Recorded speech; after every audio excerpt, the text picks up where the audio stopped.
Hi friends, ഇന്ന് നമ്മളിവിടെ കാണുന്നത് മാലദ്വീപ്സിലെ വൈകുന്നേരങ്ങളിൽ ഉള്ള ആ മീൻപിടുത്തമാണ്.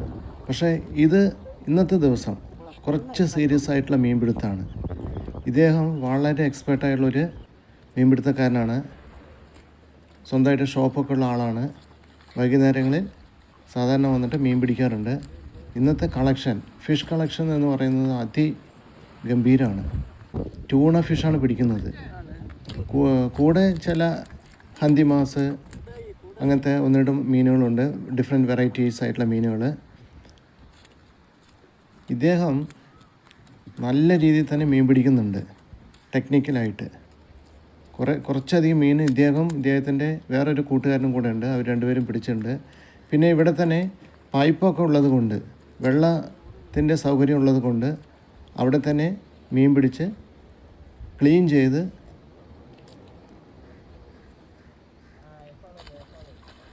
വീട്ടിലേക്ക് എടുത്തിട്ടാണ് പോകുന്നത്. ഇത് അദ്ദേഹം മീൻ കട്ട് ചെയ്യാൻ വളരെ എക്സ്പേർട്ടാണ്. മീനിൻ്റെ മാംസം മാത്രമേ എടുക്കുന്നുള്ളൂ. മുള്ള് അതേപോലത്തെ തല ഇതൊക്കെ വേസ്റ്റായിട്ട് കടലിലേക്ക് തന്നെ ഇട്ട് കൊടുക്കുകയാണ്, മറ്റുള്ള മീനുകൾക്ക് ഭക്ഷിക്കാനായിട്ട്. വളരെ മനോഹരമായിട്ട് അദ്ദേഹം കട്ട് ചെയ്തെടുക്കുന്നുണ്ട്, ഒരു തുള്ളി മാംസം നഷ്ടപ്പെടാതെ. ആ മുള്ള് മാത്രമായിട്ടാണ് അദ്ദേഹം കട്ട് ചെയ്തെടുക്കുന്നത്.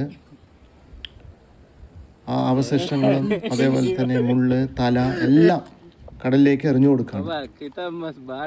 ബാക്കിയുള്ള മീൻ ഭക്ഷണം ആയിക്കോട്ടെ, ആ രീതിയിൽ അദ്ദേഹം വൃത്തിയാക്കി. ഇല്ല, തല എടുക്കുന്നുണ്ട് കേട്ടോ, തല കളയുന്നില്ല, മുള്ള് മാത്രമാണ് എടുത്തു മാറ്റുന്നത്. ഇത് അടുത്തൊരു മീൻ കട്ട് ചെയ്യാൻ എടുത്തു. ഇതെല്ലാം ട്യൂണ ഫിഷ് തന്നെയാണ്. നമ്മുടെ നാട്ടിലത്തെ ചൂര മീനാണ്, ചൂര. ഓരോ മീനുകളും തോന്നുന്നത് 4 തൊട്ട് 5 കിലോ വരെ വലിപ്പമുള്ള മീനുകളാണ്. ചെറിയ മീനുകളല്ല, വലിപ്പം കൂടിയ മീനുകൾ തന്നെയാണ്. മാലദ്വീപ്സിലെ ആൾക്കാരുടെ മെയിൻ ഭക്ഷണം എന്ന് പറയുന്നത് ട്യൂണ ഫിഷാണ്. ട്യൂണ ഫിഷാണ് എല്ലാ വീടുകളിലും പ്രധാനമായിട്ടും കഴിക്കുന്നത്. മീൻ വറുത്തിട്ടാണെങ്കിലും ഇവർ വേറെ ഒരു രീതിയിലുള്ള ഭക്ഷണമാണ് കഴിക്കുന്നത്.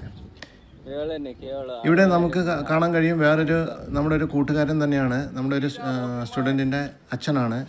ഇദ്ദേഹം വളരെ വലിയ ഒരു മീൻപിടുത്തക്കാരനാണ്. ഫിഷിംഗ് പോളൻ ലൈൻ വെച്ചിട്ടാണ് മീൻ പിടിക്കുന്നത്. ഫിഷിംഗ് തോണിയിലൊക്കെ മീൻ പിടിക്കാൻ പോകുന്നുണ്ട്. മെയിൻ ഉപജീവന മാർഗം, ഇവരുടെ മാലദ്വീപ്സിലെ ഉപജീവന മാർഗം ഫിഷിംഗ് ആണ്, മീൻപിടുത്തം തന്നെയാണ്. ഇദ്ദേഹം വളരെയധികം മീനുകളാണ് പിടിച്ചുകൊണ്ടിരിക്കുന്നത്.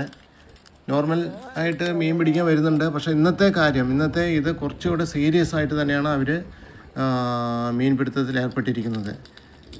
ഓരോ മീനുകളും 4, 5, 6 കിലോഗ്രാമോളം വെയിറ്റ് ഉള്ള മീനുകളാണ്. ഇദ്ദേഹം പിടിച്ചു കഴിഞ്ഞു. പിടിച്ചു വെച്ചിട്ട് വളരെയധികം മീനുകളാണ് പിടിക്കുന്നത്. ഇതിൽ തന്നെ പലതരത്തിലുള്ള മീനുകളുണ്ട്. ട്യൂണ ഫിഷുണ്ട്, ഹന്തിമാസ് ഉണ്ട്, പിന്നെ മാനിയ മാസ് എന്നാണ് ഇവർ പറയുന്നത്. നമ്മുടെ നാട്ടിൽ എന്ത് പറയുന്ന അറിയില്ല. അങ്ങനെ പലതരത്തിലുള്ള മീനുകളാണ് ഉള്ളത്. കൊണ്ടുവന്ന് മീനെല്ലാം പിടിച്ചതിന് ശേഷം ഇവിടെ നിന്ന് തന്നെ ക്ലീൻ ചെയ്ത് വൃത്തിയാക്കി ഇവർ വീട്ടിലേക്ക് കൊണ്ടുപോയി ഫ്രൈ ചെയ്ത് കഴിക്കും, അല്ലെങ്കിൽ ബാർബിക്യൂ ചെയ്യാറുണ്ട്.